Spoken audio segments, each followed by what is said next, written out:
Hello everyone. The grass shader tutorial that I made earlier was fine, but it had one thing missing. There was no way to use this shader in your games conveniently.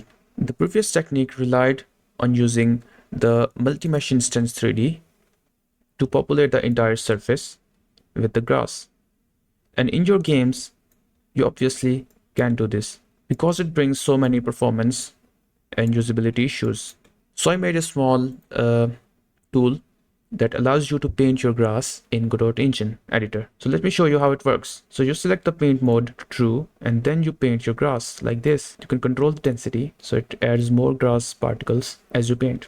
You can also erase the grass like this. For example, I want to erase this grass, so I just move my cursor and erase everything. Now the thing is that each of these node extends from the multi-mesh instance node itself. So whenever you add this node, this is going to be a multi-mesh instance 3D under the hood. So it will allow you to paint as many different types of grasses as you want. So for example, I want to add another type of grass that has a different color. So all I should do is to just add a new node,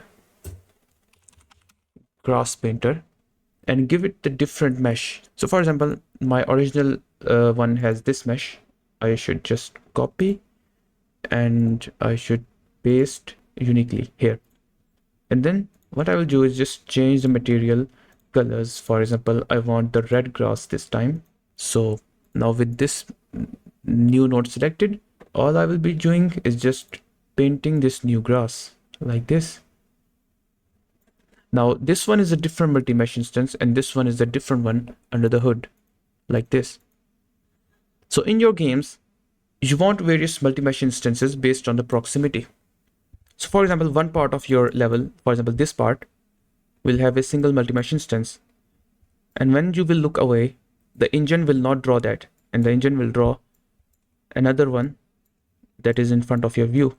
This way you can scale your grass without causing a big performance issue. And obviously you can add as many of these nodes as possible, and you can paint as much of your grass as you want. Now the shader used in this one is obviously the same one as available for free in the text version. Now this tool is made as a small plugin that just applies these grass flakes on your geometry. It is available on itch, and I'm providing the link below in the description.